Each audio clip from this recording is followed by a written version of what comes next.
Cookie banners and what to do about them. The wrong thing to do is to hit the button that simply says, I accept. The right thing to do is to look at the cookie settings. Select it, and now you have choices of what cookies to accept and what cookies you want to turn off. Almost all sites, in order to make them usable, have necessary cookies. These cookies are necessary for the website to function and can't be switched off in our system. They are usually only set in response to actions made by you, which amount to a request for services, such as setting your privacy preferences, logging in or filling in forms, and you get to set your browser to block or alert you about these cookies. But some parts of the site may not work if you do that. Necessary cookies are something I always allow. Next, we come into performance cookies. And personally, I allow necessary cookies. I don't allow performance cookies. Turn it off. And then you have the social sharing cookies. That's where they share your information with all of their buddies, and you will get bombarded from all over the place. So social sharing, third-party cookies, thank you, but no thanks. Turn it off. You've now made an educated decision of what to allow and what not to allow as far as cookies on that website. Save the information, and the next time you visit that website, you're not going to see that cookie banner. Stay safe, stay secure. I hope that helps. And have a happy 4th of July. Is it better to purchase or rent a cable modem? Of course it's better to purchase it. Who wants to rent one every month and pay $10? Much better to purchase it and save a lot of money in the future. Hold on. That's what we have been saying for the past 10 years. But is that true in 2022?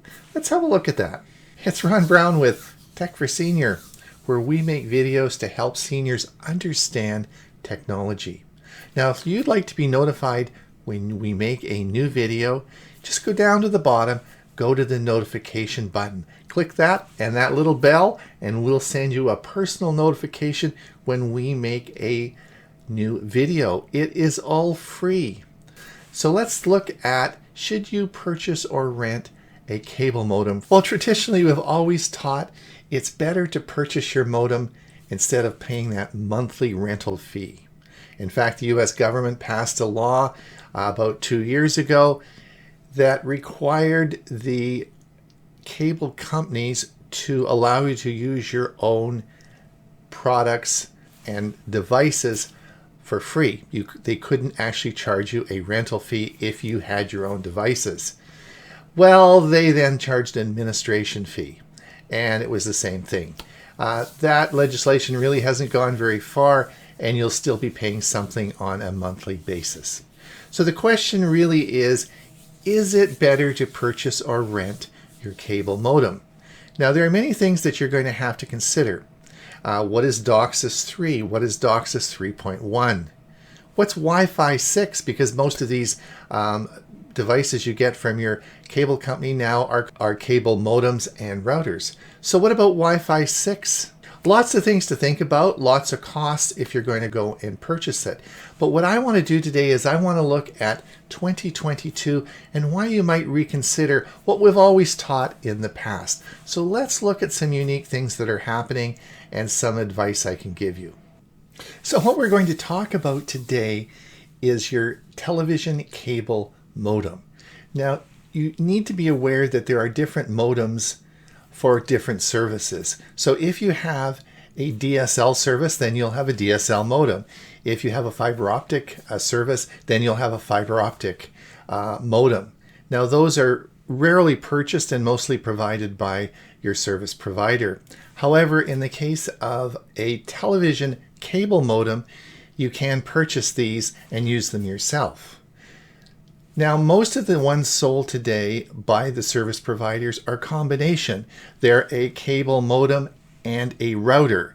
So you have to decide if this is fitting your particular unique circumstances. Today we're going to talk about whether you should purchase a television cable modem. And that is something we've always taught in the past is a good idea. So we have to look at 2022, is it worth buying your own cable modem for your television service? And we're going to have a look at that today and see what is the best service for you. Now, if you're planning on purchasing a cable modem from, let's say, Best Buy, the first thing you'll notice when you go there is you'll see this thing called DOCSIS. What the heck is DOCSIS? And you'll see that there are some cable modems for around $60 that have DOCSIS 3.0, and then you'll see the more expensive ones up to $200 or $300, and those may have DOCSIS 3.1. So what is DOCSIS? Well, DOCSIS is the software that your cable company uses to transmit the signal to you at your home. I guess it's like Windows 10 on a PC. But there's nothing you can do to upgrade this. DOCSIS is a standard in which the cable companies use. It is in the modem, and you cannot upgrade a DOCSIS 3 to 3.1. You can't upgrade an existing modem to that. So why would you want to choose one or the other? And this really comes down to speed and the availability of upload and download. So let's talk a little bit about that, because things have changed a lot in the last 3 years. You probably have known that there is an upload and download speed. The download speed is usually fairly fast. You'll 80, 100, 200, 300 megabits, but you'll notice that the upload speed is often a lot slower. Now that's not so if you have a fiber optic connection, because it's synchronous. They're both the same. Your upload and download speeds will be the same. So why is it so much different with cable modems? Well, that's because of DOCSIS, and that's the limitation of the software, because when the software is when the software was originally designed, it didn't matter. Most of what we did was downloading. But of course, 3 years ago, when the pandemic hit and we learned about Zoom, we learned about streaming, we learned about communication through the internet. This all made a big difference on how we purchase and the services that we need with our cable companies, because now the upload speed becomes really important. So if you had an old cable package that had only a 5 megabit upload speed, and maybe at the busy times it was even less than that, you will have problems using Zoom and other communication tools, because of course our voice and our speak is being uploaded. So now we have to reassess this, and I'm going to tell you about my personal experience in this area. It's March of 2020. Hewie and I have decided to start Tech for Senior. I just arrived home from Mesa, Arizona. At home, I had a cable package that I'd had for many years. It had 80 megabits down and about 5 megabits up. My cable provider was Shaw Communication, who provide most of the internet service for cable west of Winnipeg in Western Canada. I owned my own cable modem, which I had for many years. And this package with my own cable modem, which I didn't have to pay rent on, and my ancient historic little package for my internet worked well for me at that time. So Hewie and I started Tech for Senior, and the first thing that was really obvious was that this internet package wasn't going to work. The upload speed was way too low for trying to have any effective form of communication. And this, of course, was a big change, because prior to this, really, Zoom, I hadn't heard of Zoom, we hadn't used Zoom, and communication over the internet wasn't this had all changed. So here's a tip. The first tip is that you have to reevaluate old packages that you have. And I was paying a lot of money for something that I could get a much better deal on. So that's the first thing that you have to think about. So I phoned my cable company and asked to have my package upgraded to 300 megabits down and 20 megabits up. I thought this would work. This would work very well based on my needs at that time. And they said, that's great, but you have to change your cable modem. Rats, I thought, okay. And of course, I had to rent a cable modem for $10 a month. Well, okay, so I need the speed, and in order to effectively create the show, this is something we have to do. So it was. So I said, go ahead, and so my new cable package was implemented. I had the technician come out and install the new cable modem. Was a cable modem router. This, of course, bridged over to my Orbi mesh system, which I was really excited about. And when the technician came to install it, he was a former patient of mine. I looked after their families all, and he said, "Hi, Doc, how you doing?"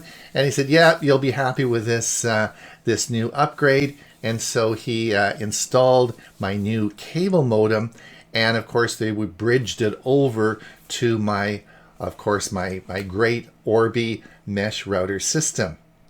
So the bridging is something that's important for you to understand, because most of the modems that you purchase today will often be a modem router combination. You can't have two routers on one system because the router defines the IP address or each individual unique device that you have on your network. So you can't have two routers connected because they will both be issuing IP addresses, and your system will get confused, you'll get confused, and everybody will be confused. So when we talk about bridging, what bridging means is the cable company bridges or turns off the router in the router modem combination and then bridges it over to your router. And in my case, it was my Orbi Netgear system.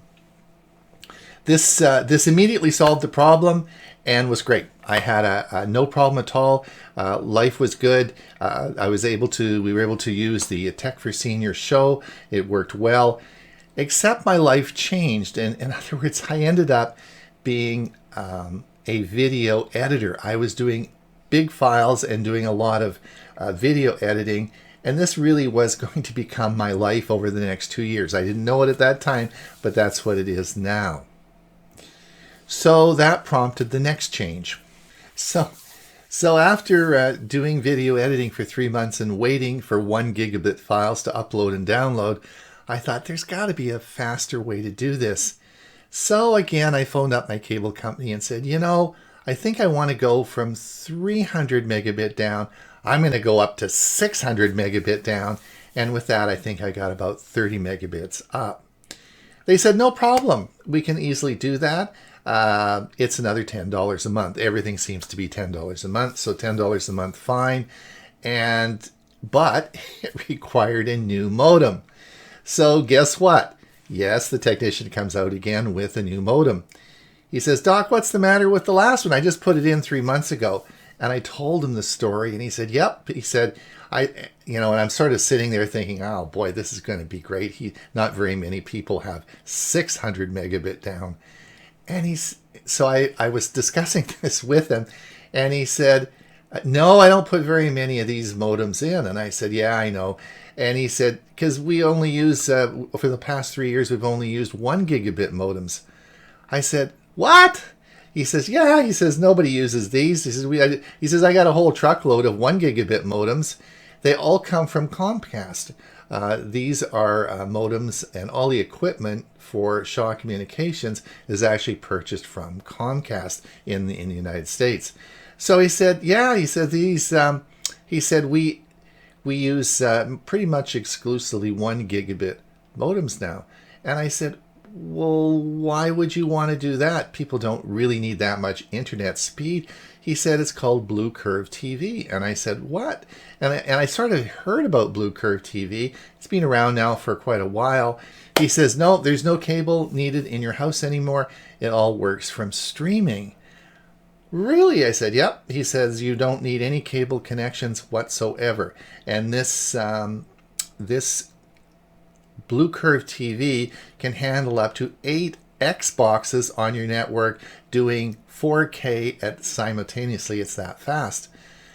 I said, well, no, I'm not ready to do that, and just put the modem in you brought, and I want you to, and don't forget to connect my ℠𝕠𝕠𝕝, my great ℠𝕠𝕠𝕝 mesh system. And he said, oh yeah, we can do that. That's not a problem. But just remember, he said, all these modems that you're buying, the combination cable modem from Comcast, are all mesh routers.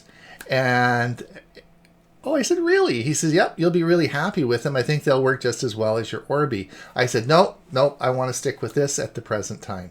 So we installed it, and life was good. I was able to upload and download a lot faster, and it made my life easier in video editing. So in January of 2022 this year, Shaw Communications opened a store in our local mall. It's a big store, lots of splashy events and so on and so forth.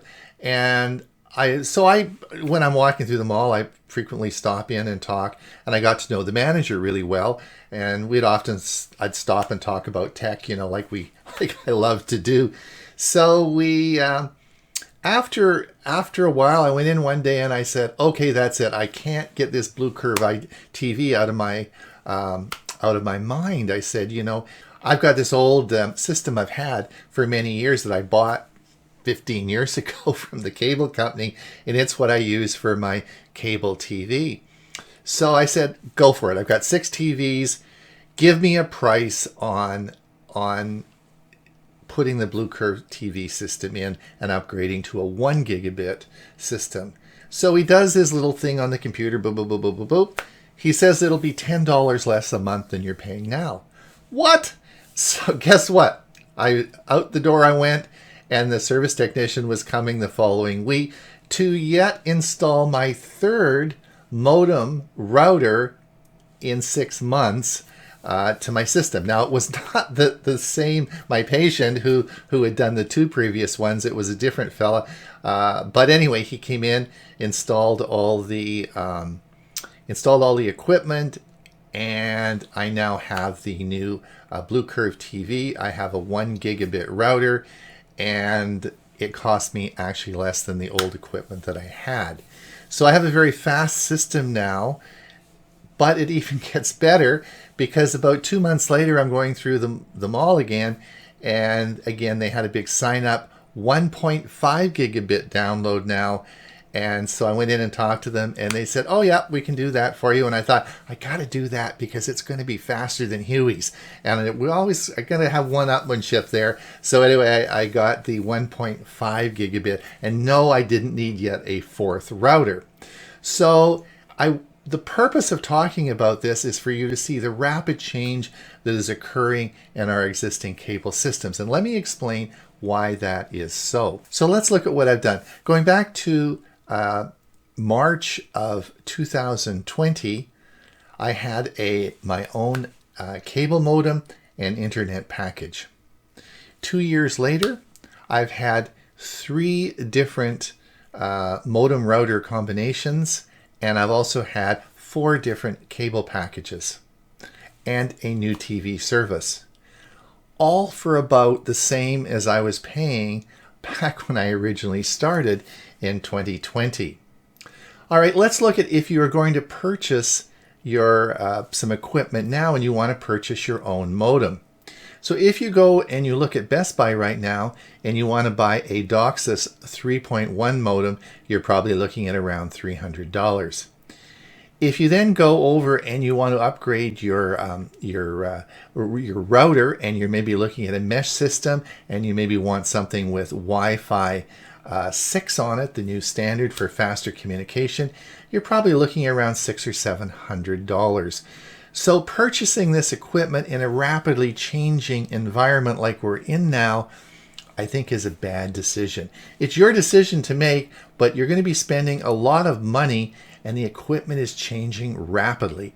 Let's look at why this is happening. All right, why is this all happening? Well, there's this thing called 5G, and this will become the future standard of communication in Canada and the United States. In China, Southeast Asia, and India, they have very well-developed 5G systems, and including China is just installing their 6G system. It's taking a lot longer to implement this in North America than we thought. So the transition into 5G is taking some time. But ultimately, the cable companies will be gone because 5G will be much faster than any data that the cable companies can provide. And they know that because they have been, they've all purchased wireless companies and are developing their own systems to integrate into a 5G strategy. So as we move forward into 5G, the cable companies are having to increase their speeds and become more competitive. And this is why there is this rapid change in the speed in which cable companies will be providing their internet. If you have an old package that you've had for many years, like I did 2 years ago, and you're worried about change, I think you're doing yourself a disservice, because this is a rapidly changing field with lots of new packages happening even monthly. So the important takeaway message from this is always check with your cable company to see what services are available, and also look at the speeds that they're offering. Now this may also involve changing your modem. And in my case, I had 3 modems in 1 year. So you may want to look at this again before you go out to purchase your cable modem. Well, it's Ron Brown with Tech for Senior. If you like this video, I'd sure appreciate it if you'd click that like below. And if you want to be notified every time we make a new video, click that subscribe and notification. Google Maps has historical street view imagery. If you see a clock icon in the upper left-hand portion of a street view image, click on it and move the slider through time and select a thumbnail to see that same place in previous years or seasons. Now with Street View, you can see a landmark's growth. This feature can also serve as a digital timeline of recent history. You can even experience different seasons. You can see the various occupants of storefronts. Let's take a look. This is Google Maps Street View Timeline. I'm Hewie Poplock. I want to show you a few things about Google Maps that you may not be aware of, and something that I use a lot. Let's put an address in our search bar. When I click enter, it gives me some information about that address, but let's go ahead and look at maps. There are a few things I want to show you here that you may not be aware of. One, they show you a picture of the address and maybe some photos of it, a little bit of information. You can click on directions and get directions. You can save this. You can look at nearby items. You can send this to your phone and you can share it. I'm not going to go through those items right now. What I do want to show you is you have the street map here. If you hold it over the red dot, you'll notice over here you can zoom in, you can zoom out. What I want to show you though is this little item down here. And let's go ahead and drag that up to the address. Now as I'm dragging it, you'll see there are some dark blue lines now on several streets. Those are streets that the Google truck or van or whatever the vehicle was going through and taking pictures of. So what we're going to do is look at the pictures that were taken at this address. Here is the address that we want to be at. It's a Peruvian restaurant. Now, there's several things we can do here. One is we have down here the streets, and this is the street view. So if we want to see a larger version of this, we can expand this. And we can see the streets and where we're at. So we can move around to a different location if we want. And we can minimize that. Now, if you'll look up here on the top left, you'll see it shows the address. And it shows something called Street View, and it says March 2021. That's when this picture was taken by the vehicle that Google sends around. If you see here, there's a little clock to the left of that and a down arrow. When you click that, it gives you a whole bunch of previous times. This is what it looked like in 2007. It was a Pizza Hut. And we can move along this timeline. In April of 2011, it had changed and it was a thrift store. And as we move up, we'll just take another one here. July of 2015, it was Leanne's Vietnamese restaurant. And I used to go there when it was a Vietnamese restaurant. And it stayed that for several years. But then in 2019, it changed to the Peruvian restaurant. Now, the other thing that you can do with this, and let's just drive down the street.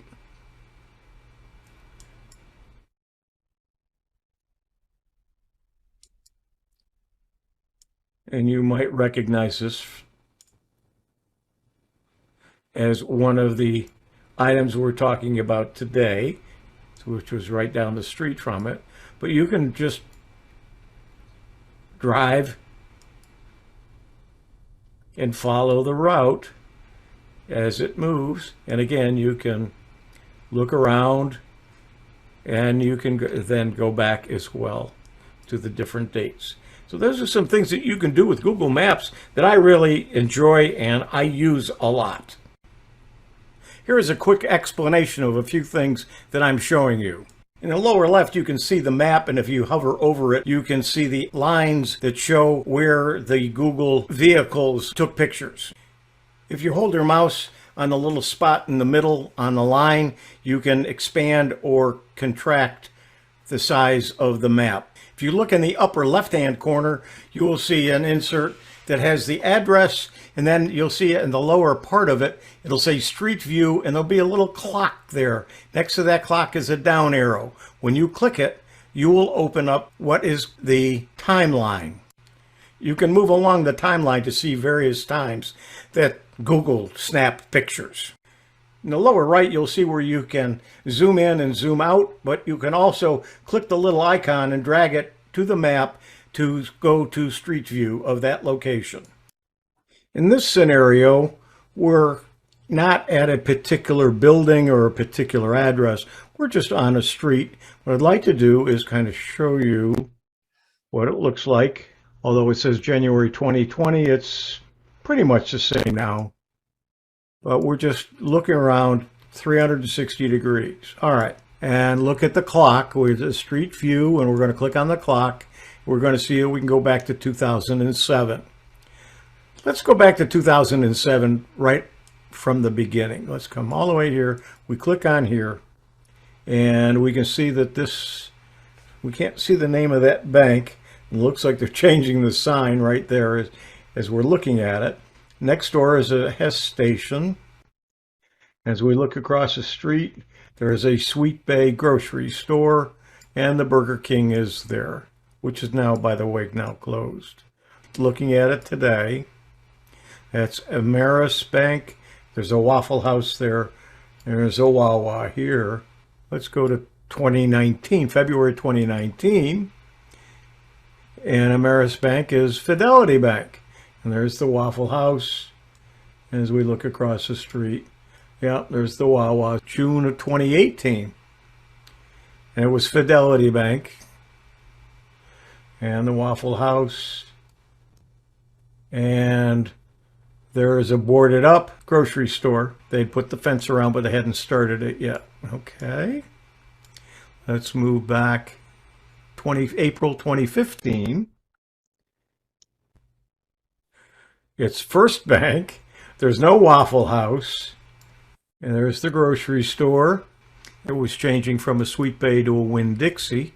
Okay, we're going to come back now to 2011.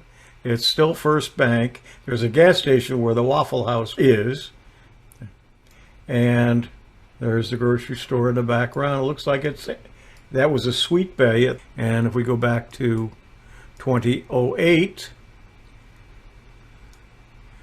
looks like it's still First Bank, still the gas station, and that's a Sweet Bay, and looks like they had a few cars in front of it. And 2007, that was First Bank as well. There's the gas station was open at that time, and there's Sweet Bays. And again, coming back to 2020, which is today, we have a bank, we have a Waffle House, and we have a Wawa. So that area of Cortez Road in Bradenton changed considerably over the past 13 years. Let's take a look at an address that I saw and a news article about a new restaurant opening. When we go to that address and we then go to maps, let's go to the street view. By going to the street view, we come down here and we're going to come right up to this area. This is the building that we're looking at. This was in March of 2021. There's going to be a new restaurant in this storefront. But let's take a look at this property and see what else has been here. By doing that, we come up to this window and click on the clock. And you'll see that it has different views. So right now we're in March of 2021. And let's go back to July of 2019. And it was Leaf and Lentil. It was the same restaurant that just recently closed. Let's go back to 2018. It was something else. We zoom in, it was Porky's Fusion Barbecue. And then before that, it was Planter's Palette. You can see it in the title here.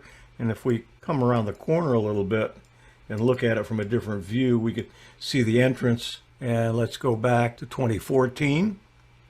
It was Bellinona's Bistro. And let's go back to 2011. It was Chips Fresh Mix. And 2011, it was still Chips. And then going back all the way to 2007, it was a Domino's. So it changed hands many times, and it's changing hands again. And we'll come over here and look at it. So it's fun going back and looking to see what was in that same location over the years since 2007. This is the Westin Hotel in downtown Sarasota. Most recently, they're working on the road and building a roundabout right at that intersection. That's why there's construction there. Let's take a look at the clock. And now we can see that we're in this picture was taken in 2021. Let's go back to 2019. You can see the construction wasn't there. There's not much difference in the location. We'll go back to November of 2018. It also looks very similar. June of 2018, they were still working on the outside of the building. Let's go to 2016. The building was under construction. It was a building, it just wasn't completed. As we go back a little bit further, let's go to 2015. Well, they were building the building, but they were only a couple of stories high. That was July of 2015. Let's go to April of 2015. It was only 1 story high. Lots of cranes. Let's go to 2014. And it was a field. It didn't change much from 2007. Let's take a look at that. Again, it was a field. And today. Wait, there's just a little bit more I want to show you. Let's take a look at Lecom Park in downtown Bradenton, Florida. It is a home of the Pittsburgh Pirates spring training and the Bradenton Marauders minor league baseball team. You can move around and do a 360-degree look at all around the area, and you can also zoom in on whatever you're looking at as well. Notice there's a little icon here which tells you what the item is. If we click on that, it opens some information on the left panel, which I showed you briefly at one of the other areas. But you'll notice that it does give you the address, it gives you a website, a phone number, maybe some other information about it. But if you move up here, you'll see there's a photograph. And if you put your mouse over it, it'll show you that how many photos there are. And if you click on it, it will show you photos of the particular location that you're looking at, if there are some available. That's it for Google Maps. I'm Hewie Poplock.